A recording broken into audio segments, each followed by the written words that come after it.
제 아내가 저한테 보내온 카톡 내용을 하나 소개해 드리겠습니다.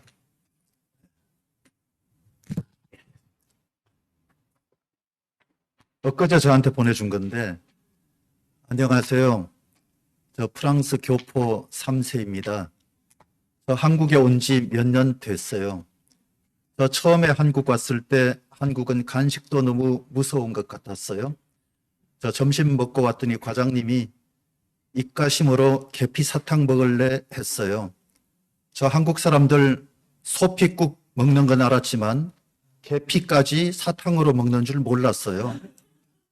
저 드라큘라도 아니고 무슨 계피로 입가심을 하나 생각하고 싫다고 했더니 그럼 눈깔 사탕은 어때? 하셨어요. 저 너무 놀라서 그거 누구 거냐고 했더니 과장님 씩 웃으면서 내가 사장님 거 몰래 빼왔어 했어요. 저 기절했어요. 눈 떠보니 과장님 저 보면서 기력이 많이 약해졌다며 몸보신해야 한다고 내 집으로 가자고 했어요. 그래서 저 너무 불안해서 무슨 보신이냐 했더니 과장님 제 어깨를 툭 치며 가서 우리 마누라 내장탕 먹자 했어요. 저 3일간 못 깨어났어요. 집에 가는 길에 또 식당 간판 보고 더 놀랐어요. 할머니 뼈다구 해장국. 미칠 뻔했어요. 근데 이거 보고는 완전히 돌아버렸어요. 할머니 산채 비빔밥.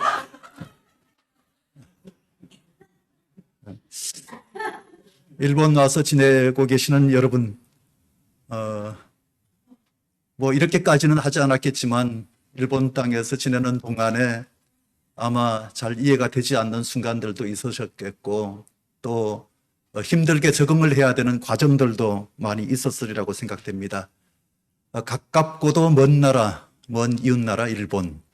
정말 한국하고 굉장히 가깝지만 한국 사람 많이 무시하고 한국 사람 싫어하는 일본 사람들 틈바구니 속에서 오늘에 이르기까지 하나님 잘 섬기시면서 일본 땅에서 잘 살아주시는 것 그것만으로 해도 여러분들은 모두 다 애국자이십니다.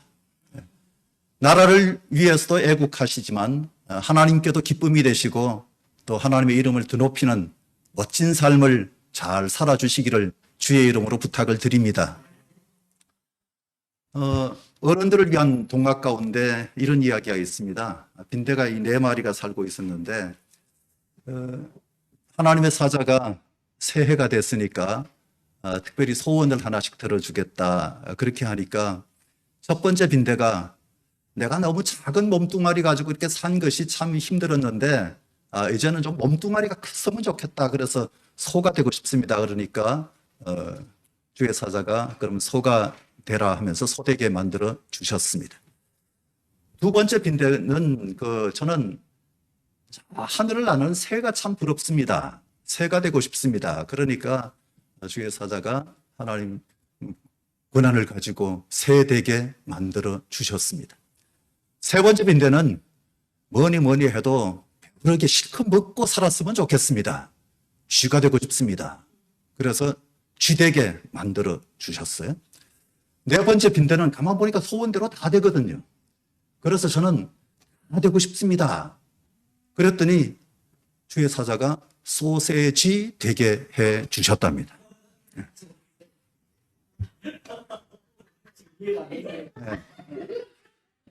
조금 시간 드릴게요. 조금 시간 드릴 테니까 이해하시기 바라고요. 하나님의 은혜 가운데서 만나 뵙게 되어서 정말 반갑습니다. 예수님 때문에 만났습니다. 수고하고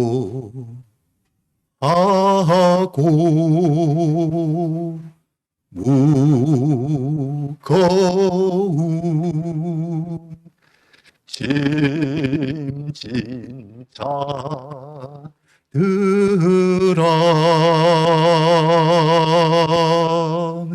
다 내게로 오라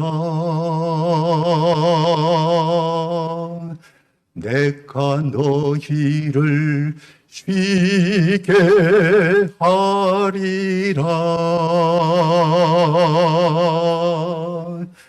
나는 마음이 온유하고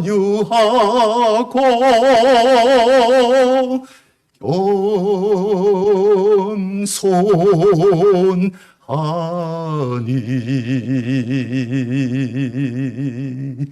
나의 멍에를 메고 내게 배우라. 그리하면 너의 마음이 쉼을 얻으리니.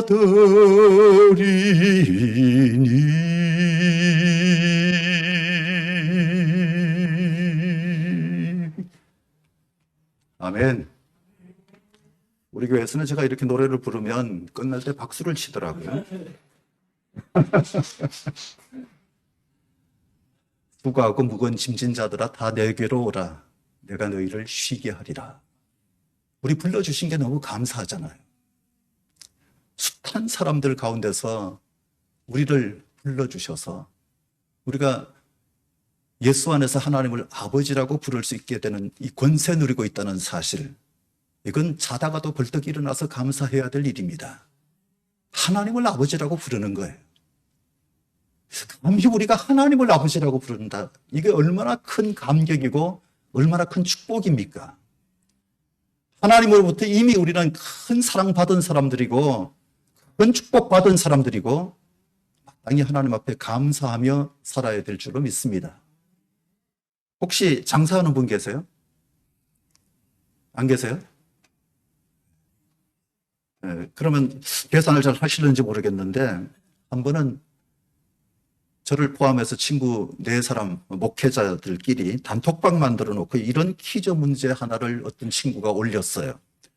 내용은 어느 보석 가게에 손님이 70만 원짜리 진주 사고 100만 원 수표를 내밀었다. 주인은 잔돈이 없어서 옆집 가서 현금으로 바꿔서 잔돈으로 30만 원을 내주었다. 그런데 다음날 옆집에서 부도수표라며 환불을 요구해서 100만 원을 다시 돌려주었다. 이 보석 가게 주인은 얼마를 손해 봤을까요? 계산되세요? 한 번 더요. 손님이 가서 진주를 샀는데 70만 원짜리 사고 100만 원짜리 수표를 냈어요. 잔돈 없어서 옆집 가서 현금 바꿔서 잔돈 30만 원을 내줬어요. 옆집에서 부도수표라 그래서 100만 원 돌려줬어요. 이 보석 가게 주인은 얼마를 손해 봤을까요? 네. 130만 원, 200까지 올라갔습니다. 더 쓰실 분 안 계세요? 조금 더 쓰실 분 안 계세요? 200? 아, 합의 보셨어요? 일본까지 와서 굉장히 고생하십니다.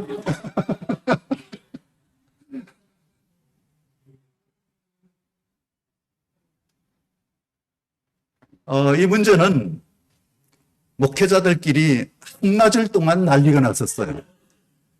그 머리 가지고 목회하냐? 그 계산도 하나 할 줄 모르면서 어떻게 목회를 하지? 그러면서 심지어는 나중에 안 되니까 야, 이 바보야.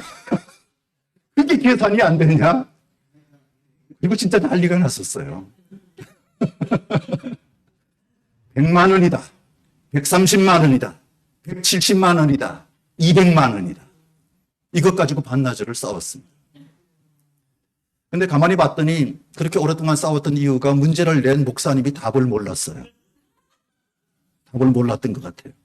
이 문제는 하나은행 신입사원 연수생 100명 중에 88명이 틀렸고 2013년 국세청 신규직은 90명이 틀렸대요.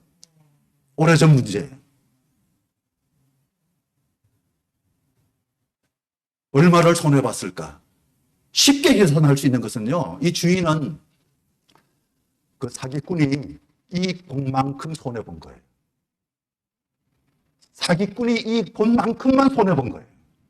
옆집하고 상관없어요. 옆집에는 받았다 그대로 돌려줬고 뭐 이렇게 서로 했기 때문에 옆집하고는 서로 돈 관계에서 이익 보고 손해본 게 없죠. 그렇죠. 그러니까 사기꾼이 이 돈만큼만 손해본 거예요. 사기꾼은 70만 원짜리 진주 사갖고 30만 원 잔돈 받아 갔습니다. 그러면 얼마예요? 100만 원이죠. 주인이 손해본 건 딱 100만 원입니다. 그런데 잘못하면요, 신앙생활 하면서도 뭔가 손해인 것 같고, 어떤 사람들하고 관계를 맺는 데 있어서 뭔가 손해보는 것 같고, 조금만 잘못하면 이익 보는 삶을 살고 있음에도 불구하고 손해보고 있다라고 생각하면서 살 수도 있습니다. 내가 뭘 얼마나 받았고 얼마나 내 속에서 나갔는가 이것도 잘 알지 못한 채 삶을 사는데, 하나님이 우리를 사랑하셔서 나를 아버지라고 부르라. 이건 어마어마한 축복인데, 이 엄청난 축복이 계산이 잘 안 돼서 감사하지 못하고 산다면 우리는 가장 기본적인 것조차 계산하지 않고 그냥 막 사는 것하고 다를 바 없고, 또는 잘못된 계산하여서 손해도 별로 안 보면서 손해본다고 생각하고 있고, 큰 은혜를 받았음에도 불구하고 땡큐를 못하고 살아가는 그런 삶을 살 수 있다는 사실. 하나님은 우리가 기도하면 응답하시는 하나님이십니다. 우리가 하나님 앞에 매달리면 하나님이 들어주시는 하나님이라고 하는 것도 어마어마한 축복입니다. 엄청난 감사예요. 하나님이 다음에 와서 적당한 때 우리 한번 보자 그렇게 말씀하시는 하나님 아니십니다. 목사님을 제가 6년 만에 뵙고 사모님은 그 중간에 저희 교회까지 일부러 찾아주셔서 주일날에 한번 뵌 적이 있습니다. 너무너무 감사합니다. 그런데 6년 만에 뵀지만 저는 주일을 비우고 밖에 나와서 설교를 하고 주일날 교회에서 예배를 드리지 못하게 된다. 이건 제 개인적으로는 그래도 될까? 막 그런 생각을 많이 할 수 있는 부분인데, 다른 분이 오시라 그랬으면 저 안 갔어요. 그런데 제가 처음 이렇게 뵈니까 일단 인상이 좋으셔요. 일단 뭔가 후하신 것 같았어요. 그리고 환하세요. 그래서 제 마음이 환해졌어요. 마음이 환해지면 쉽게 어떤 요청을 해도 오케이 이게 되는 것 아니겠어요? 마음이 갑갑해지고 닫혀지면 아무리 뭘 줘도 그게 별로 반갑지 않고 감사하지 않고 기쁘지가 않을 수 있는데, 마음이 열리면 웬만하면 됐어 오케이, 웬만하면 오케이, 그렇게 되는 것 아닙니까? 일단 마음을 활짝 열 수 있기를 바랍니다. 오늘 본문 속에 예수님께서 내 소원대로 되리라 그렇게 말씀하셨어요. 내 소원대로 되리라. 듣고 싶은 말씀 아니세요? 한 여인에게 예수님께서 내 소원대로 되리라 그렇게 말씀하신 것은, 저는 소원을 이루어 주신다면 하나님 앞에 얼마든지 감사하며 헌신하면서 살 것 같아요. 저희 집안은 원래 예수 믿는 집안이 아니었습니다. 제가 예수 믿는다는 사실 때문에 깜짝 놀란 친구들이 많아요. 33주년 돼서 오늘 이 예배를 준비하셨고, 오늘과 내일 동안 저를 특별히 이렇게 불러주셨는데, 제가 33회 회장인 걸 어떻게 알고 부르셨나 몰라요. 제가 33회 회장이에요. 초등학교 33회 졸업을 해가지고, 제가 초등학교 때부터 회장을 했거든요. 그래서 제가 졸업할 때 이 이름을 뭐라고 지을까 그러다가 33회로 하자 그랬어요. 33회. 33회 졸업이기도 하지만 만날 때마다 삼삼한 관계가 되자. 그런 의미에서 제가 33회를 만든 사람이에요. 그러니까 영적으로 뭐가 통했는지 몰라도 33년 만에 이렇게 이 교회를 처음 방문했습니다. 처음 방문했어요. 와보니까 올만했다라고 생각합니다. 올만했다라고 생각합니다. 아이고, 뭐 별로 반갑지 않더라도 일단 아멘 하시고 반가운 척 해주시면 제 마음도 기쁘고, 그리고 저도 신이 나고, 안 그러면 숫자도 안 많은데 괜히 여기 와서 뭐 하고 있냐 그 생각 들면 그 생각 들면 저도 은혜가 덜 되는 거잖아요. 피차 은혜 받을 수 있기를 바랍니다. 소원대로 되리라 그렇게 말씀하셨는데, 그 첫 번째 소원되기 위해서는 예수님 앞에 나와야 합니다. 소원대로 되기 위해서는 반드시 그래야 돼요. 오늘 본문 속에 이 여인, 예수님께서 드로아 시돈 지방에 가셨을 때 만났던 한 여인이었습니다. 드로아 시돈이라고 하는 그곳, 마가복음 7장에 의하면 이 여인이 수로보니게 족속이었습니다. 가나안 여인이라고 나와 있는데 마가복음에서는 수로보니게 족속이다 그렇게 얘기했는데, 그 당시에는요 유대인 아니면은 사람들이 다 헬라 사람이라고 생각했어요. 다른 사람은 다 헬라 사람. 왜냐하면 헬레니즘 문화 속에서 삶을 살고 있었거든요.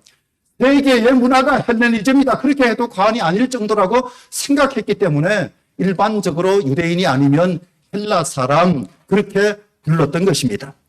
그리고 자기 족속이 아니고 원주민이다 그러면 가나안 땅 가나안 사람이구나 그렇게 생각을 했던 거거든요. 드로아 시돈, 이건 예루살렘 해안선을, 이스라엘의 그 해안선을 따라서 북쪽으로 쭉 올라가면 오늘날 레바논 땅에 속해 있는 쌍둥이 도시, 그게 바로 드로아 시돈이라고 하는 곳이었습니다. 성경에서는 페니키아 그렇게 말했어요. 페니키아. 이 페니키아가 두 가지 기여를 했습니다. 하나는 긍정적인 기여고 하나는 부정적인 기여인데, 긍정적인 기여는요, 이 인류 역사에서 가장 큰 기여라고도 할 수 있는데, 인류 최초로 알파벳이 여기서 생겼어요. 알파벳이. 그러다 보니까 이 언어가 히브리어에도 영향을 끼치고, 헬라어에도 영향을 끼치고, 라틴어에도 영향을 끼치고, 영어에도 영향을 끼치고, 수많은 언어에 영향을 끼치는 그런 언어가 될 수 있었다는 사실. 그러니까 알파벳이 여기서부터 시작됐다, 인류를 위해서 큰 기여를 한 것이죠. 그런가 하면 인류 역사에 있어서 참으로 이건 없었으면 좋겠다 할 만한 좀 안 좋은 기여를 한 게 있는데, 그게 뭐냐 하면 바로 바알 종교가 여기서 태어납니다.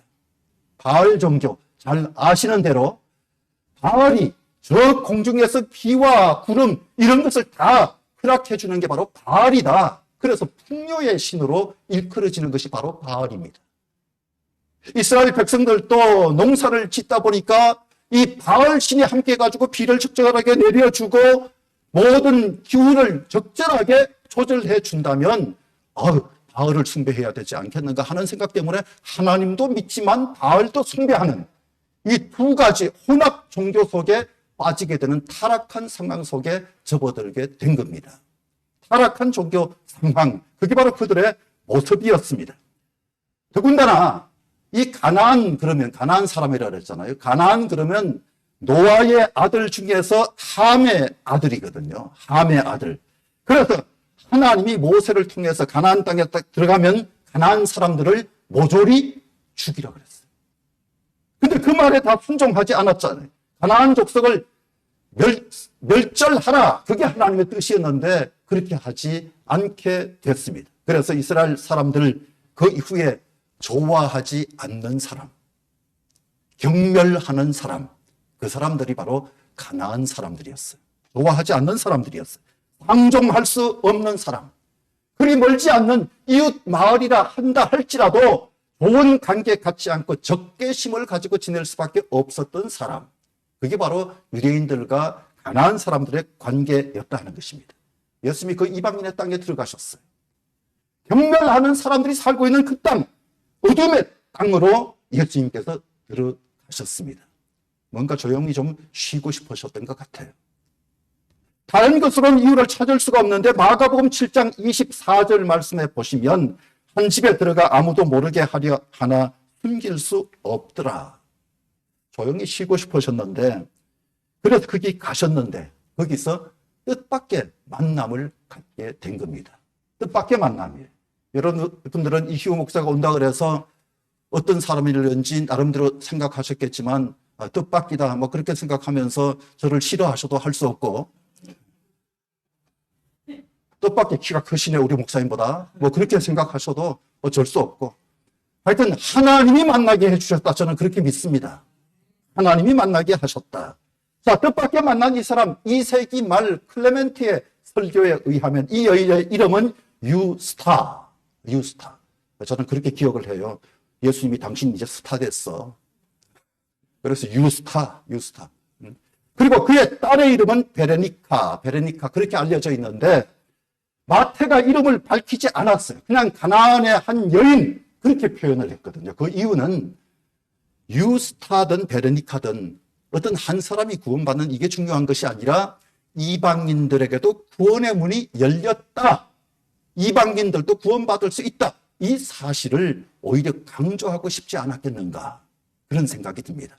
누구든지 예수 이름 믿으면 구원을 받고 누구든지 그와 그 가정이 다 구원받게 되는 것이 하나님의 뜻이기 때문에 그래서 마태가 이렇게 기록한 것이 아닌가 그런 생각이 듭니다.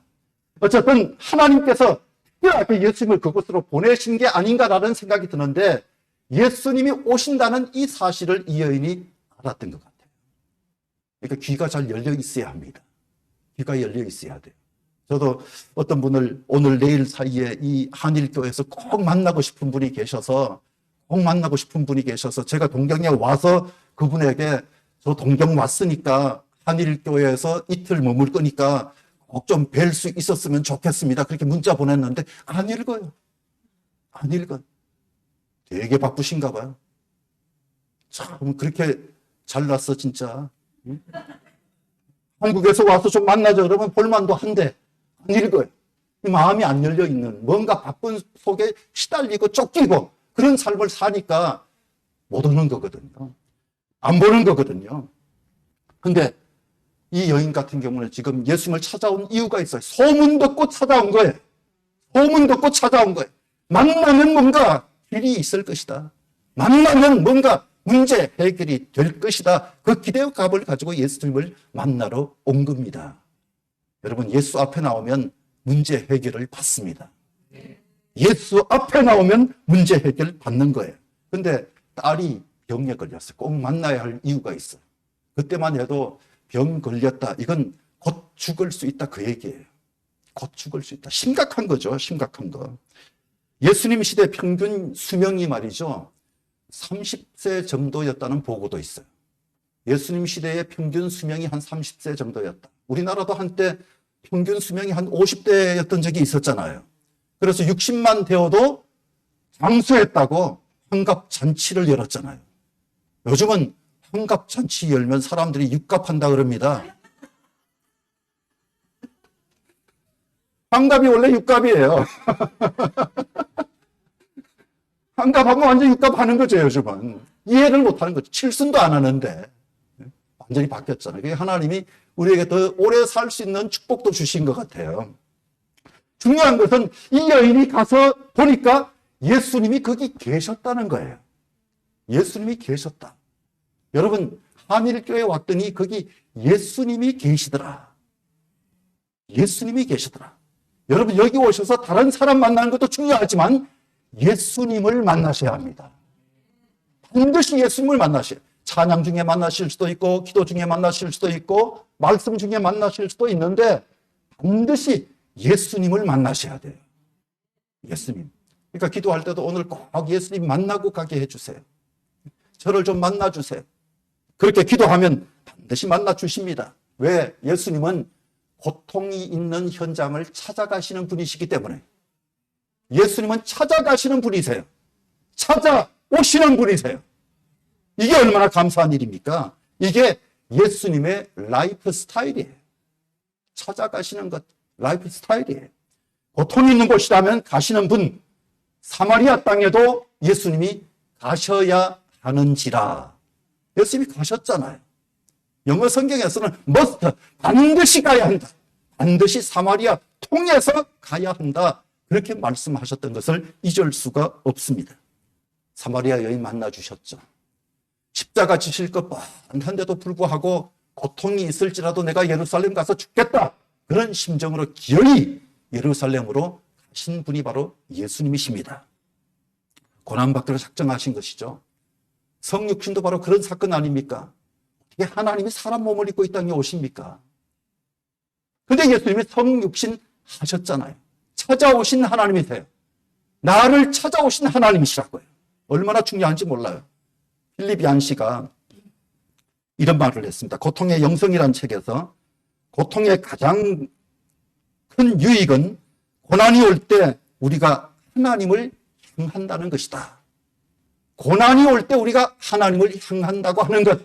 그래서 고난이 우리에게 유익이다. 그렇게 표현을 한 것입니다. 기도의 사람 조지 뮬러는 고통은 사람을 기도로 내몰고 기도는 사람에게서 고통을 내몬다. 생각할 시간을 조금씩 드리고 가야 되나요?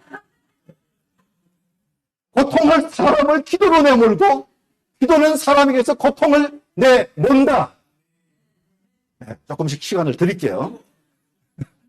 C.S. 루이스가 고통은 우리로 하여금 하나님의 음성을 듣게 하는 확성기다 그랬어요. 하나님의 음성을 듣게 하는 확성기다. 너무 힘들어도 찾아오시는 주님을 만날 수 있는 기력이 있기를 바라고. 여러분, 튀르키예에서 10일 만인가 어제 40 몇 세의 여성이 살아서 구출이 됐잖아요. 살아서 구출이 됐잖아요. 거기까지 찾아온 구조대원이 얼마나 감사했을까요? 얼마나 감격스러웠을까요? 그냥 가만히 있어도 10일 동안 지낸다고 하는 것이 정말 힘들 수 있는데 그 고통의 현장에서 갇혀서 매몰된 그 현장 속에서 지내다가 구조대원을 만났다. 기가 막히는 거죠. 예수님이 우리를 찾아주신 것이 어떤 사람은 50년 만에 찾아주시고 10일이 아니에요. 50년 만에 찾아오시고 어떤 사람은 60년 만에 찾아오시고 20년 만에 찾아오셨으면 땡큐죠. 뱃속에서부터 이미 뵙던 분, 뱃속에서부터 이미 듣던 음성, 그러면 정말 땡큐죠. 정말 땡큐죠. 정말 땡큐 한번 해보세요. 정말 땡큐입니다. 이거 한번 해보세요. 본문의 주인공 예수님을 찾아가셨는데 특이한 게 뭐라고 합니까? 나를 불쌍히 여기소서 그래요. 이게 특이해요. 찾아간 이유가 뭡니까? 딸이 귀신 들려서 갔는데 내 딸을 불쌍히 여기소서가 아니라 나를 불쌍히 여기소서 그러잖아요. 딸과 자신을 동일시했어요. 같이 여겼어요. 그래서 내 딸이 아니라 나를 불쌍히 여겨달라 그렇게 기도하고 있는 겁니다. 오늘 많은 자녀들이 한국에 보면요, 어린애들까지도 유치원 다니는 애들까지도 핸드폰 다 들고 있어요. 참 나라가 잘 사는 나라예요. 유치원 애들까지도 전부 자기 개인 폰을 들고 있어요. 대단합니다. 그런데 다 부모들이 그렇게 시켰어요. 그렇게 훈련을 시켰어요. 자기들끼리 밥 먹는데 방해가 되면 그냥 하나 틀어주고 그거 보고 있으라고 그러고 맛있게 먹습니다. 애들 찍소리 안 하고 어쩌면 그렇게 잘 앉아있나 보면 다 핸드폰 속에 자기들 보고 싶은 거 들여다보고 있는 거예요. 그런데 그러는 사이에 미디어 귀신이 들리고 말았어요. 미디어 귀신 들렸어요. 핸드폰 없이는 아무것도 못합니다. 핸드폰이 신이에요. 핸드폰이 신이에요. 오늘 미디어 귀신이 들린 줄도 모르고 귀신 붙은 것도 모르고 그렇게 지내고 있는 것이 바로 한국 사람들 아닌가 싶어요. 애도 어른도 핸드폰 없으면 얼마나 불편한지 모릅니다. 얼마 전에 카톡이 한번 마비가 됐었어요. 얼마 안 됐어요. 카톡이 마비가 되니까 모두가 다 너무 불편한 거예요. 목사도 얼마나 불편한지 몰라요. 목사도 귀신이 붙었어요. 너무 불편해요. 그러니까 참 이 핸드폰이라고 하는 게 위력이 있고 말이죠. 굉장히 힘이 있어요. 카톡 하나 마비돼도 그렇게 힘든 거예요. 이방인, 질시의 대상, 이 가나안 여인, 가만히 보면 가나안은 역사적으로 트러블 메이커예요. 역사적으로 트러블 메이커. 싸움 잘하고 자폰 많고 음란한 사람들. 그게 바로 가나안 사람들입니다. 자, 그 가난한 사람들이 사는 그곳에 예수님이 찾아가셨다. 이건 한마디로 말하면 파격적인 일입니다. 예수님이 가만히 보니까 성경 속에서 파격적인 만남을 많이 가지시더라고요. 파격적이에요. 전혀 어울리지 않을 것 같은데도 불구하고 그 파격적인 만남을 가진 이유는 이 여인의 지금 상황이 너무 절박해요. 반드시 예수님을 만나야 되는 절박한 상황 속에 있는 거예요. 구도자의 마음 자세를 잘 갖추고 있는 사람. 구도자의 마음 자세. 가만히 보면요. 장벽을 뛰어넘습니다. 이 여인의 용기, 결단, 오늘 말씀 속에서 이것을 꼭 보셔야 되는데 완전히 장벽을 뛰어넘어요. 어떻게 뛰어넘습니까? 믿음으로 뛰어넘습니다. 기도로 뛰어넘습니다. 말씀 꽉 붙들고 눈물로 뛰어넘습니다. 반드시 우리도 한 번쯤은 그 과정을 가져야만 하는데 이 여인 보세요. 주 다윗의 자손이여. 나를 불쌍히 여기소서. 주 다윗의 자손이여. 천재 인류의 기회라고 생각한 이 여인. 조금도 주변에 부끄러움 같은 건 다 접었어요. 누가 뭐라고 하든지 간에 낯선 남자, 더군다나 유대인으로 보이는 그 남자인데 주 다윗의 자손이여 나를 불쌍히 여기소서 그러면서 막 다가가는 거예요. 이거 부끄러움 접고 해야 할 일이지 그냥 맨정신에 하기가 쉬운 일은 아니잖아요. 일반적으로 그렇게 하기가 쉽지가 않잖아요. 그런데 남의 시선 같은 것은 아랑곳하지 않기로 작정을 한 거예요. 누가 뭐라고 말하든 그런 것에 신경 쓰지 않겠다. 이 마음 자세를 완전히 가지고 있었던 사람이라고 봐야 합니다.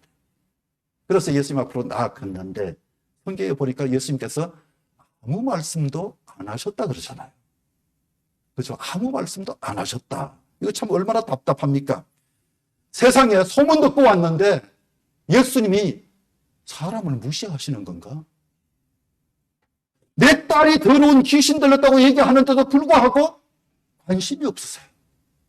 전혀 관심이 없는 거예요. 더군다나 제자들 같은 경우는 시끄럽다고 생각하고 귀찮다고 생각하고 말 한마디 하는데 완전히 내쫓는 말투예요. 완전히 내쫓는 말투. 조금 더 웰컴하는 그런 자세가 아닌 싫어하는 그 눈빛, 그 말투 얼마나 견디기 힘들까요? 얼마나 자존심 상할까요? 졸지에 사람이 귀찮은 존재가 됐어요. 졸지에 이상한 여인 취급을 받는 거예요.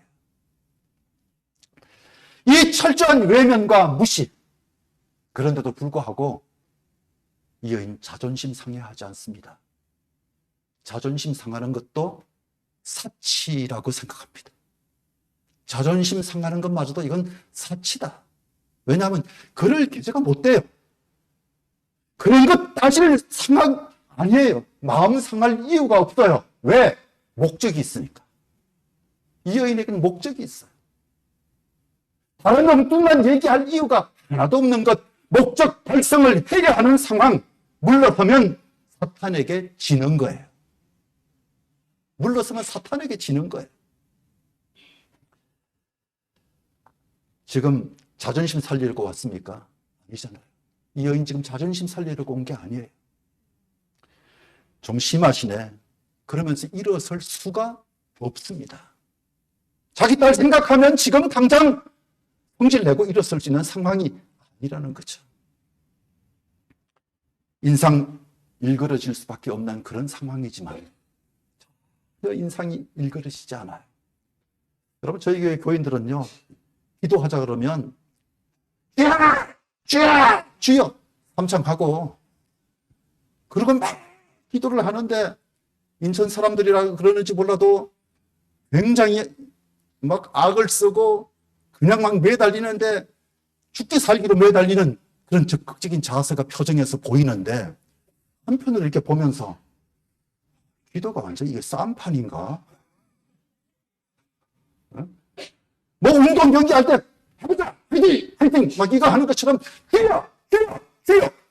막 이렇게 기도를 하는데 기도를 꼭 저렇게만 해야 될까? 맨날 그렇게 하는 것은 어떤 면에서 좀 웃기는 게 아닌가. 그래서 그런 생각을 해봤어요. 이렇게 웃으면서 주여, 주여, 주여, 그러면 안 되는 건가? 주님은 쫙, 주여, 막 입을 이렇게 하면서 막 이래야 들으시는 분이신가? 왜 하나님이 괴물 되실까? 왜 괴물 취급하실까? 막 이런 생각이 들더라고요.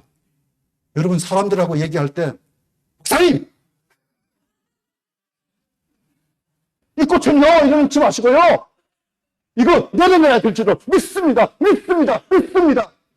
뭐 그런다면, 목사님이 벌떡 일어나가지고 이거 빨리 내려놓습니까? 아니, 그냥 목사님, 여기 있으니까요, 피아노가 불편하실 것 같아요. 뭐 얼마든지 부드럽게 얘기할 수 있는데, 우린 기도할 때는 왠지 좀 너무 화낸다. 사람들끼리 얘기할 때는 웃으면서 대화하다가 주님한테 고개만 돌리면 주여! 주여! 들으실 거예요? 안 들으실 거예요? 어떤 사람은 협박해요. 제가 일주일 동안 기회 드립니다. 일주일 동안 저 금식하는데 안 들어주시면 저 앞으로 헌신도 안 할 거고요. 봉사도 안 할 거고요. 일주일입니다. 일주일. 어떤 사람은 40일을 기다리고 있습니다. 딱 40일 드립니다. 그러면서 밥도 안 먹어요. 우리 기도가 이렇게 꼭 돼야 되는가? 이렇게 돼야 하는가? 여러분, 기도할 때도 좀 웃으면서 기도하는 교회, 웃음꽃이 피어나는 교회, 그게 더 좋지 않을까? 그게 더 좋지 않을까? 저는 그 수원중앙교회에 있다가 김장하 목사님 심호하시는 그 교회에 있다가 인천으로 이제 가게 됐거든요. 인천으로 딱 가서 목양실이 2층인데 앉아있다 보면 밑에서 싸움 난 것 같아요. 목소리 들어보니까, 이거 지금 심각한데? 목양실에 앉아있을 때가 아닌데? 그래가지고 내려가 보면 안 싸우더라고요. 근데 얘기하는 게 완전히 싸움판이에요, 완전히. 교회가 시장 옆에 있어서 그런가? 그래서, 싸우는 줄 알고 내려왔는데 안 싸우세요? 그랬더니 안 싸우더라고요. 근데 왜 싸우는 것처럼 얘기들 하세요? 2층에 있다 보니까 완전 싸움 났던데요? 그랬더니 우리는 원래 이래요, 그러더라고요. 원래 이래요. 그래서 제가 지금은 웬만큼 소리가 높아도 안 놀랍니다.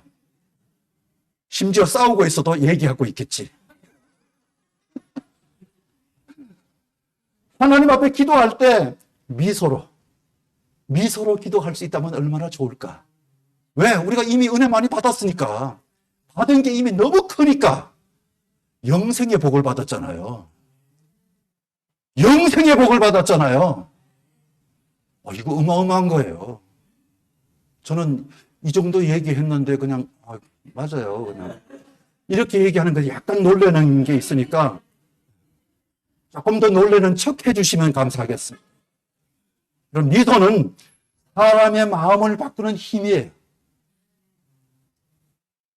제가 4층에 올라갔더니 정말 저를 기다렸던 분 표정들을 지어주셔서 제가 너무너무 감사하고 몸둘 바를 몰랐어요. 그래서 가운데 앉으시라고 했는데 부끄러워서 옆에 갔어요. 미소는 사람의 마음을 바꾸는 힘이다 하는 사실. 꼭 기억하시기 바랍니다. 기억하셔야 돼요. 재밌는 거는요, 지금도 아멘 소리가 여성들의 아멘 소리는 잘 들리는데 남성들의 아멘 소리는 잘 안 들려요. 웃는 소리도 여성들의 웃음 소리는 잘 들리는데 남성들의 웃음 소리는 잘 안 들려요. 여자들이 남자들보다 훨씬 오래 삽니다. 사실은 여자들이 남자들보다 오래 살 만한 별로 그런 분들이 못 돼요.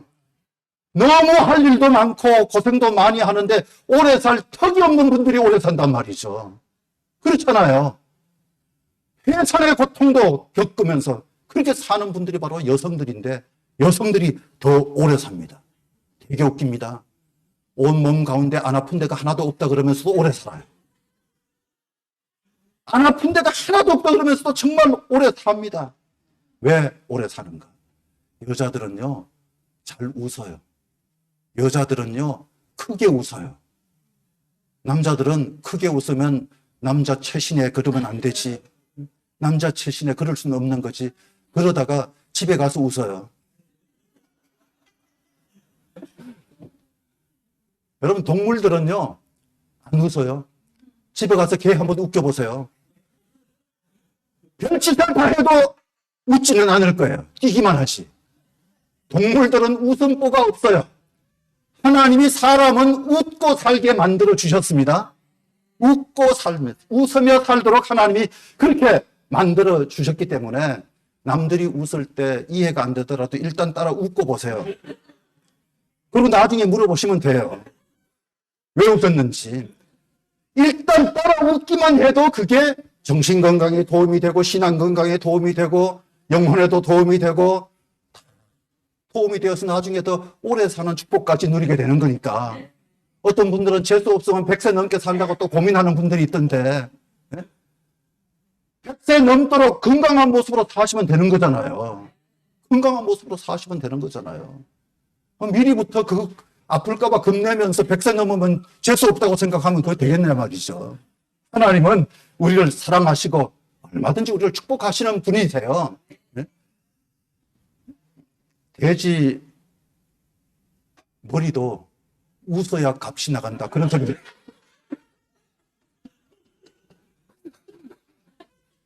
돼지 대가리도 웃어야 값이 나간대요. 돼지 대가리라고 다 웃는 게 아니고 4마리 중에 1마리가 웃는데요. 웃는 돼지 대가리는 5,000원이 더 비싸요.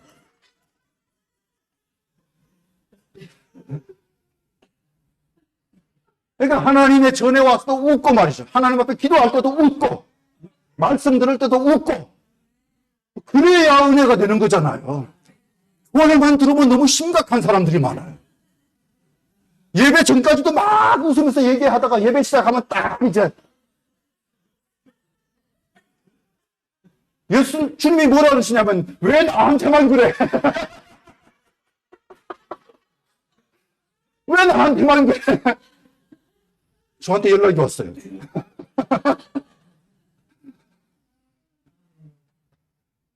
저는 경상도 사람이에요. 집안에서요, 밥 먹을 때 말 한마디 못했고요. 말하면 안 됐어요. 말하면 밥 먹을 때 야단 맞았어요.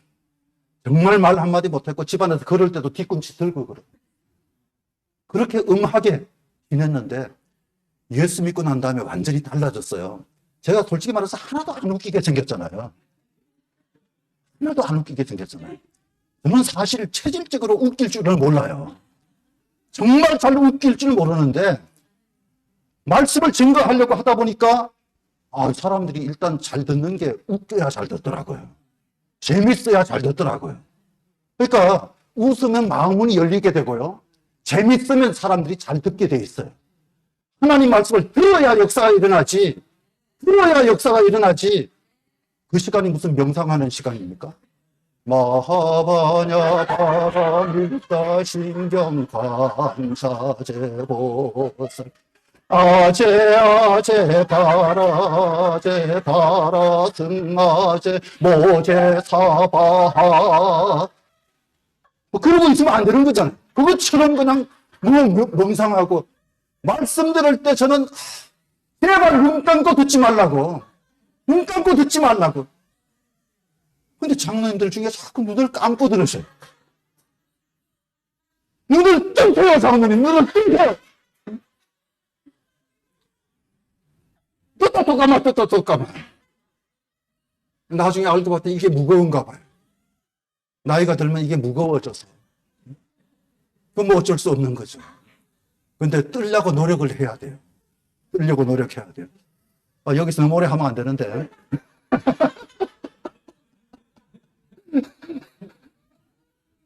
하여튼 교회는요, 마음껏 웃는 곳이 돼야 잘 되는 거예요. 집안에도 잘 되는 집안은 3가지 소리가 들려야 된다는 것 아닙니까? 뭔가 열심히 그 집안 안에서 일하는 소리가 들려야 되고, 글 읽는 소리가 들려야 되고, 웃음 소리가 담장놈으로 들려야 잘 되는 집안인 거잖아요.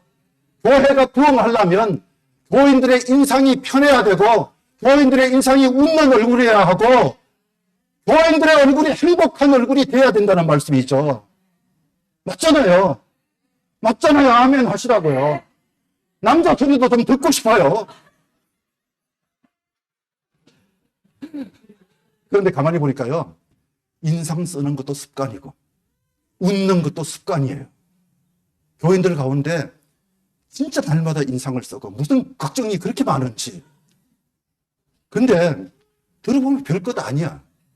진짜 별것도 아닌데 험한 상을 찌푸리고, 그리고 자동차를 몰고 이렇게 가다 보면요, 누가 인상이 참 더러워. 너무 인상을 찌푸리고 있어. 보다 깜짝 놀랐어요. 보니까 권사님이더라고요.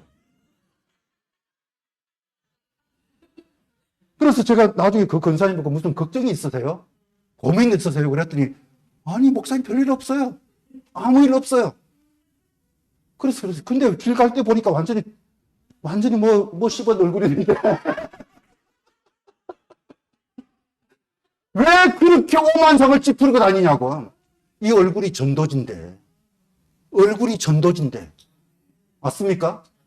이 얼굴이 전도진데, 그렇게 찌푸리고 다니면서 갑자기 누구한테 웃으면서 예수 믿으세요. 에이, 그 인상 내가 다 알아. 나를 아는 사람은 그 인상 내가 다 아는데, 걱정거리 그렇게 많은 사람이 믿는 예수 내가 왜 믿나? 그렇게 인상을 찌푸리면서 살 수밖에 없게 만든 예수를 내가 왜 믿나? 그러면 전도 안 되는 거잖아요. 전도를 막는 거예요. 이 웃음이 전도지, 전도지. 여러분, 꼭 웃음소리가 들리는 그런 교회 될 수 있기를 바랍니다. 웃음꽃이 만발하는 교회가 되어야 된단 말이죠. 미소, 사람 끌어들이는 마술, 미소, 마음의 문을 활짝 열어주는 열쇠. 그게 바로 미소예요. 이 여인은 자존심이 상할 만한 상황이었지만, 정말 내가 왜 이런 대접을 받아야 하나 하는 그 생각이 들 만한 상황이었지만, 예수님의 무응답, 제자들의 쫓아내는 말투, 정말 아픔이 더해지는 순간이지만 흔들림 없이, 변함없이 그렇게 나아가고 있다는 사실. 신앙생활 하다 보면 가끔씩 다투더라고요. 저는 신기중앙교회 가서 이렇게 보니까 실제로요, 싸우는 것 같아서 내려가 보면 안 싸우고 있고, 안 싸우고 잘 지내겠거니라고 생각하고 있는데 가보니까 치열하게 싸우고 있고 그러더라고요. 그래서 제가 생각한 게, 싸움만 없으면 교회는 부흥하는데, 부흥할 수밖에 없는데, 그 생각이 들더라고요. 그래서 안 싸우는 교회 되게 하려고 되게 노력하는데, 그 싸움이라고 하는 것은 자꾸 일어나더라고요. 일어나요. 별것도 아니에요. 그냥 주방에서 일하는데 이 쌀이 담겨 있는 그 포대를 창고에 넣어놓고 밥하는 게 좋은지, 그 주방에다 놔두고 밥하는 게 좋은지, 그거 가지고 두 패로 나눠줘가지고 한 주는 가보면 전부 다 그 쌀 포대가 창고에서 주방으로 다 나와 있고, 그 다음 주에 가보면 당번이 바뀌어가지고 이게 다 또 창고로 가 있고, 그거 가지고 싸우고 있다 그러더라고요. 그래서 힘도 참 좋다. 참 힘도 좋다. 여러분, 그 쌀푸대 가지고 싸우시느라고 얼마나 노고가 많으십니까? 참으로 수고하고 무거운 짐진 여러분, 주님께서 쌀포대에 내려놓고 다 내게로 오라고 말씀하십니다. 쌀이 어디든 그거 신경 쓰지 말고 일단 예수님을 제대로 만나야, 주방에서 밥 해줘도 우리는 맛있고, 창고에 갖다 놨던 거 꺼내가지고 밥 해줘도 맛있고, 중요한 건 사랑하는 마음으로 준비해서 대접해주면 그게 땡큐지. 싸우면서 만들었어요. 그러면 밥맛이야. 조금 시간 드릴게요. 그 밥맛은 진짜 밥맛이에요. 싸우면서 준비한 게 뭐가 맛있어요? 사랑하는 마음으로 만들어야 맛있는 거지. 사랑하는 마음으로 만들어야 맛있는 거지. 그래서 제가 그랬어요. 싸우는 게 정상이다. 부부 간에도 싸우는데 교인들 간에 어떻게 안 싸우겠냐. 배운 정도도 다르고 생각하는 것도 다르고 라이프 스타일이 다르고 다 방식이 다른데 싸우는 거 자연스러울 거다. 그래서 제가 잘 싸우시라고. 열렬히 싸우시라고. 힘을 다해 싸우십시오. 누가 이기든지 이기는 편이 우리 편. 그러면 또 안 싸워요. 한동안 또 조용해요. 그래서 또 한 번씩 싸우시면 야, 사는 게 이런 거지. 사는 게 이런 거지. 잘한다 잘해. 그 싸움만 없으면 교회는 부흥하는데 한 번씩 그렇게 싸워서 교회 부흥에 찬물을 끼얹는 이 소방수의 은사를 받은 사람들아, 응?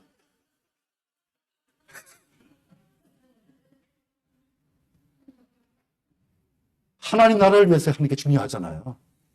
어떤 데는요, 성질 낼만 하지. 화 낼만 하지. 그거 어떻게 화 안 내겠어요? 그런데요, 성질 내는 게 중요한 게 아니라 은혜 받는 게 중요하잖아요. 그렇잖아요. 성질 내는 게 중요한 게 아니에요. 아, 누가 봐도 그 성질 내는 게 당연해. 그럴 만한 상황 된다. 그게 중요한 게 아니라 우리는 은혜 받기 위해서 교회 다니는 거잖아요. 내가 옳은 사람이다. 내 판단이 맞다. 그거 자랑하려고 오는 것도 아니고. 그죠? 누구한테 이기려고 온 게 아니라 은혜 받기 위해서 온 거기 때문에 은혜 받는 게 중요한 거예요. 자, 지금 딸이 흉악한 귀신에 들렸어요. 귀신도 종류가 있습니다. 이 귀신 같은 경우에는 굉장히 흉악한 귀신, 나쁜 행실을 서슴지 않는 그런 귀신에 들렸어요. 가코스, 헬라어로 그렇게 말하는데, 그러니까 동네 다니면서 딸이 한번 지나가면 망신당하는 상황이거든요. 그러니까 반드시 이거 고쳐야 돼요. 그래서 예수 앞에 나아가서 매달릴 수밖에 없는 여인. 매달릴 수밖에 없는 여인. 여러분, 주님 앞에 나가는 게 중요하고, 그 다음에는 뒤돌아서지 않는 게 중요합니다. 뒤돌아서지 않으면 돼요. 선물간 얘기인데 한국에서 한때 사오정 시리즈라는 게 있었잖아요. 사오정이 식당 가가지고 돈가스하고 우유 주세요 그랬어요. 그랬더니 이 식당 주인이 돈가스 안 팔아요 그랬어요. 그러니까 이 사오정이 그러면 돈가스하고 커피 주세요 그래요. 아니 돈가스 안 판다니까요. 그러니까 사오정이 그러면 돈가스만 주세요 그래요. 뭔 소리인지 모르면 사오정입니다.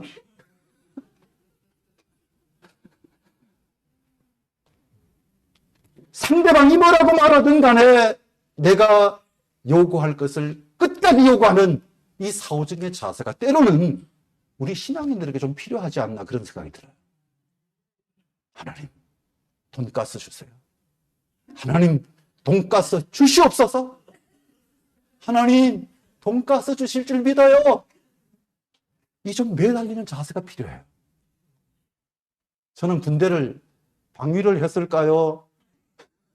사병을 했을까요? 장교를 했을까요? 어떻게 보이세요? 네, 보는 눈이 있으시네요. 전 장교 출신이에요. 근데 훈련을 받다 보니까 장교 출신인데 저는 군목이에요. 군목을 했어요. 군인 목사, 채플린. 훈련을 받는데 조교가 희한한 말을 하더라고요. 계자무적이란 말이 있다. 계자무적. 들어보셨어요? 개기는 자에게 적이 없다. 개기는 자에게는 적이 없다. 제가 그 말을 딱 듣고 우리가 기도할 때 이 자세를 가지면 응답받을 수밖에 없다. 응답받을 수밖에 없다. 주님 앞에 개기세요. 주님 들으실래요? 우리끼리 주님 앞에 개기해야 돼요. 그러면 주님이 응답해 주십니다. 불러도 대답 없는 이름 아니고요. 부르다가 내가 죽을 이름 아니고요. 주님은 부르시면 Why call me? 응답하시는 주님이세요. 응답하시는 주님이세요. 끝까지 매달리겠다 그 자세를 가지면 되는데 이 가나안 여인 무시당하고 냉대당하고 박대당하는데도 불구하고 주여 저를 도와주소서. 주여 저를 도와주소서. 완전히 계좌무적 그 자세로 나아가니까 주님이 그를 제대로 만나 주시는 거잖아요. 여러분 바쁘세요? 안 바쁘시죠? 제가 마음대로 설교합니다. 중간에 나갔다 오실 분 나갔다 오시고, 조금 힘들면 나갔다가 에이씨 뭐 그러다가 들어오셔도 되고, 주여 잔마귀는 물러가 이러고 들어오셔도 되고, 바람 한번 쐬다 오셔도 계속 설교하고 있을게요. 디테일의 힘이라고 하는 책이 있어요. 왕중추의 책인데, 이 책은 삼성경제연구소와 1253명의 CEO가 추천한 책. 디테일의 힘. 이 책에 보면 입사 시험장에 들어간 한 사람이 시험장에 딱 들어가서 면접관 앞에 서려고 하다 보니까 휴지가 하나 떨어져 있습니다. 그 휴지를 주웠어요. 면접관 앞에 긴장하고 바로 이렇게 딱 서는 게 아니라 휴지를 주웠어요. 그랬더니 면접관이 펴서 읽어보세요. 그래서 펴서 읽어봤더니 합격을 축하합니다. 다른 사람들은 아무도 관심을 갖지 않았어요. 모두가 떨려서 그저 면접관 앞에 스탠바이 잘 해야 되니까, 잘 서서 준비해야 되니까 거기만 관심이 있는데 이 사람 눈에는 그 쓰레기가 보였어요. 휴지가 보였어요. 그걸 주웠어요. 그런 자세면 일 잘 할 수 있다고 생각하고 합격시켜 준 거라는 거죠. 주여 저를 도우소서. 저를 도와주소서. 정말 간절하게 이렇게 부르짖는 이 여인의 모습은 어머니의 사랑이 절절히 배어있는 기도자의 모습이라는 것. 그렇죠? 어머니의 사랑이 절절히 배어있는, 교회사에 기리기리 빛나는 이름 중에 하나의 어거스틴이라고 하는 사람이 있어요. 그렇죠? 어거스틴. 이 사람이 처음부터 성자 아니잖아요. 이 사람은 오히려 평탄한 생활을 했습니다. 사생자를 낳았습니다. 만일교에 심취한 적도 있습니다. 그러던 사람이 어머니의 눈물의 기도가 있었기 때문에 돌아오게 되잖아요. 거룩한 인물이 되잖아요. 위대하게 쓰임받는 그런 사람이 된 것. 이것은 바로 어머니의 인고의 기도가 만고에 빛나는 주의 종을 만들었다는 사실. 그걸 잘 보여주는 것이 어거스틴의 모습이라는 사실. 결국 저 좀 도와주세요. 저 좀 도와주세요. 그렇게 매달렸더니 주님이 무거운 입을 떼십니다. 침묵하시던 예수님께서 말씀을 시작하시는데 기껏 하신 말씀이 뭡니까? 기껏 하신 말씀이 자녀의 떡을 취하여 개들에게 던짐이 마땅하지 아니하니라. 좀 심하게 표현하면요. 제가 이렇게 막 심하게 표현한다고 시험 들지 마세요. 이 무슨 개벽다구 같은 말씀이냐? 세상에 이런 말씀이 어디 있어요? 그 생각이 들 수밖에 없는 말씀. 세상에 자녀의 떡을 취하여 개들에게 던짐이 마땅치 아니하니라. 이 여인이 졸지에 예수님에게서 개 취급을 받고 있어요. 다른 사람도 아니고 어떻게 예수님이 이렇게 말씀하실 수가 있나? 그 생각이 들 수 있는. 물론 예수님이 말씀하신 이 개는요, 키나리온이라고 하는 말인데 악한 것의 상징, 그리고 이스라엘 사람들의 경멸의 대상인 이방인들을 가리켜서 하는 말이었습니다. 이방인들을 가리켜서 하는 말. 그러니까 경멸적으로 쓰는 들개, 사나운 개, 뭐 그걸 말하는 것은 아니고 애완용개라고 할까요? 요즘은 뭐 애완용이라 그러면 목사님 반려견, 그리고 저를 가르쳐요. 목사님 애완용 아니고 반려견.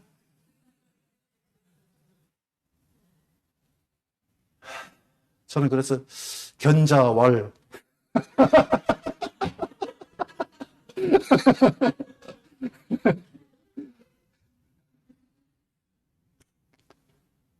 참 그렇게 교회를 말이죠. 우리 식구라 그러고 그러는 걸 저는 별로 좋아하지 않습니다.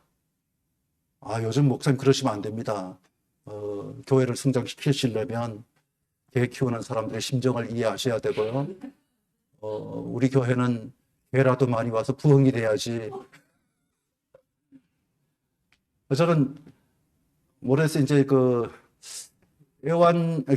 아직도 애완이 저는 반려견을 싫어해요. 그 말을 싫어해서 데리고 와서 예배 드릴 수 있는 공간을 하나 만들어 드리려고 그래요. 개들이 예배 드릴 곳. 유아 예배실을 이제 다른 데로 옮기고 거기다 개들 데리고 와서 그래도 거기서 이제 개 선생이 하나 있어야 되겠죠. 개 관리하는 선생도 하나 있고 이렇게 하는 걸 한번 최초로 제가 만들어 볼까 그 생각도 하는 것은 그만큼 개 좋아하는 사람이 많으니까. 뭐 우리 자식이라 그러고 막 그러잖아요. 그런데도 개 XX 그러면 되게 싫어합니다. 자기들이 개 취급당하는 거 좋아할 사람 아무도 없어요. 얼마나 싫어하는지 몰라요. 대한민국에 꽤 오래전에 벌써 애완견 인구가 말이죠. 1천만 명이 넘었는데 지금은 1천만 명도 훨씬 넘은 것 같아요. 훨씬 넘어요. 아파트 안에 그냥 정말 잘 만들어 놓고 개들은 아무 데서나 다리 들고 말이죠. 오줌 싸고. 사람은 애들이 똥 싸고 그러지 않잖아요. 깨끗하게 너무너무 잘 만들어 놨는데 개들은 그냥 사방에다. 그래서 이거 아파트 안에도 개들이 놀 수 있는 코너를 따로 만들어야 된다. 저는 그 생각하는데 제가 아직도 그 입주자 대표를 한 적이 없어서 그걸 실천에 못 옮기고 있습니다만 필요는 한 거 아닌가 하는 생각이 막 들더라고요. 한 번은 제가 형님 집을 갔는데 초인종을 이렇게 눌렀더니 형수가 나오더니 말이죠. 갑자기 소리를 지르더라고요. 루비야, 삼촌 오셨다! 그러더라고요. 봤더니 개가 나오더라고요. 루비야, 삼촌이야, 삼촌. 그러더라고요. 그래서 내가 조카가 루비가 있었나? 내 조카가 언제 루비가 있었지? 그래서 할 수 없이 내가 삼촌이야.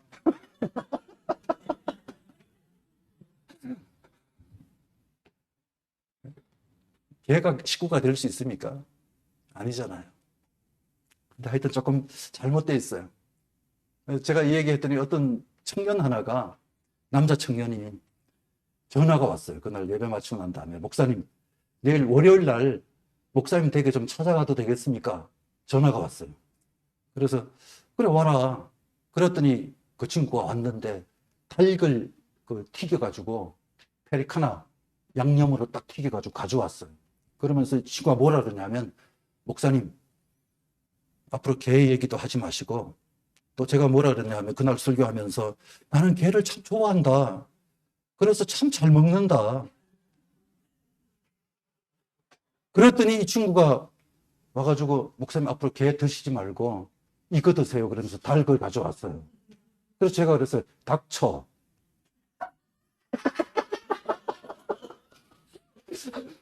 닥쳐는 여러 가지로 해석할 수 있어요. 앞으로 닭을 많이 쳐서 가져와라. 제가 그 개를 먹는 거는, 개가 양떼를 잘 돌보는 거 너 아니? 응? 개가 진짜로 목자를 잘 돕는 역할을 합니다. 그렇죠? 그래서 내가 목회자가 되느라고 개도 먹어봤다.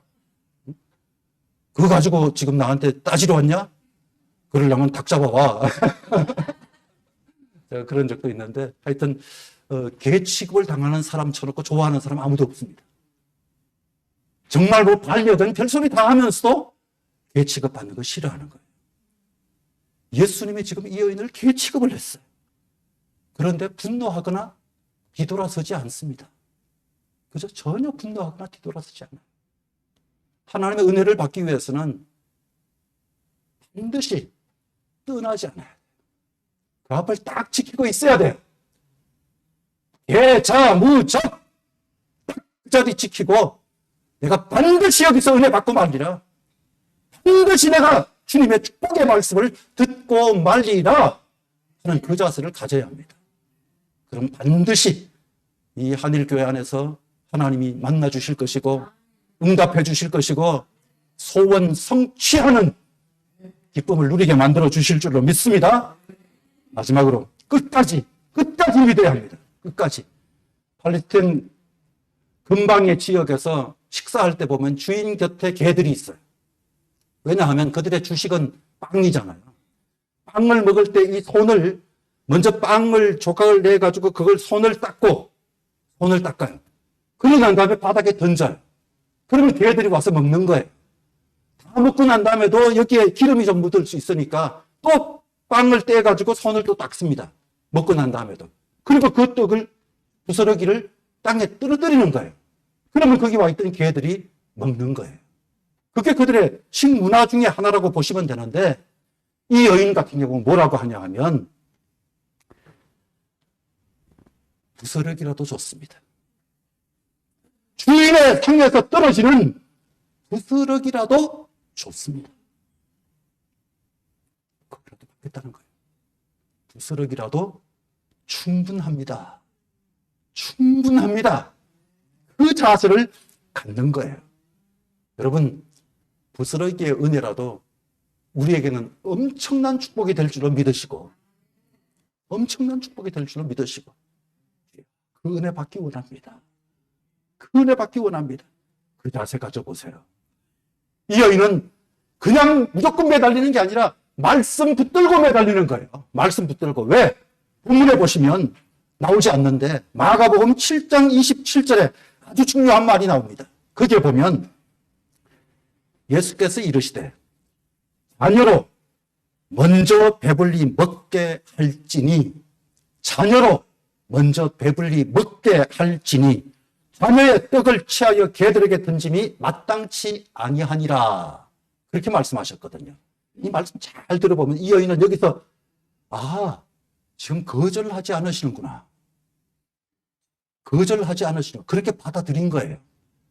그러니까 여러분, 시험 드는 것도 선택이에요. 똑같은 상황에서 어떤 사람은 은혜 받았는데 어떤 사람은 시험 들었어요. 선택이에요. 행복이 선택이에요. 어떤 사람은 행복한데 어떤 사람은 불행해요. 선택이에요. 잘 선택하십시오. 잘 선택해야 돼요. 이 여인 같은 경우는 자녀로 먼저 배불리 먹게 하고 그러면 그러세요. 맞아요. 자녀 먼저 배불리 먹게 하세요. 그리고 그 다음에는 우리 차례잖아요. 지금 그 얘기하고 있는 거예요. 그 말씀인 것으로 받아들인 거예요. 이 말씀 하나 가지고도 시험 들 수 있는 사람들은 얼마든지 시험 들겠지만 이 여인은 시험 드는 사람 아니라는 거죠. 다음은 이방인 차례잖아요. 그런 자세를 가지게 됐다는 사실. 그 모습을 보면서 예수님이 뭐라 그러십니까? 내 믿음이 크도다. 이 부분에서는 아멘을 좀 세게 했어야 돼요. 다시. 이 부분이 참 중요한, 너무너무 우리가 듣고 싶은 말씀이기 때문에 이거는 연습이 필요하고 주님 앞에 제대로 표현할 필요가 있기 때문에 자, 준비하시고 주님이 드디어 말씀하십니다. 내 믿음이 크도다. 와. 한 번 더. 내 믿음이 크도다. 얼마나 좋아요. 소원대로 되리라. 이 말씀을 드디어 주시는 거예요. 메가스 피스티스. 내 믿음이 크도다. 백부장 외에는, 이 여인과 백부장 외에는 아무도 듣지 못한 주님의 칭찬이고 축복입니다. 아무도 들어본 적이 없는 어마어마한 칭찬, 축복의 말씀을 듣게 되었다는 사실. 사랑하는 성도 여러분, 이 여인은 이제 영적 이스라엘이 되는 거예요. 그렇죠? 영적 이스라엘이 되는 거예요. 망신당하던 사람이 예수님으로부터 어마어마한 칭찬과 축복의 말씀을 듣는 그런 사람으로 바뀌게 된 것. 이건요, 이제 주님과 새로운 관계를 형성하게 된다는 사실. 그래서 성질내고 떠나버리면 관계 형성이 안 되는 거잖아요. 삐져서 떠나버리면 관계 형성이 안 되는 거잖아요. 상황은 얼마든지 섭섭할 수도 있고 상황은 얼마든지 삐질 만한 상황이 된다 할지라도 그러니까 뭐라 그래도 계사무적 뭐라 그래도 난 여기서 개긴다. 나는 여기서 개긴다. 다음에 나올 때까지 나는 여기서 개긴다.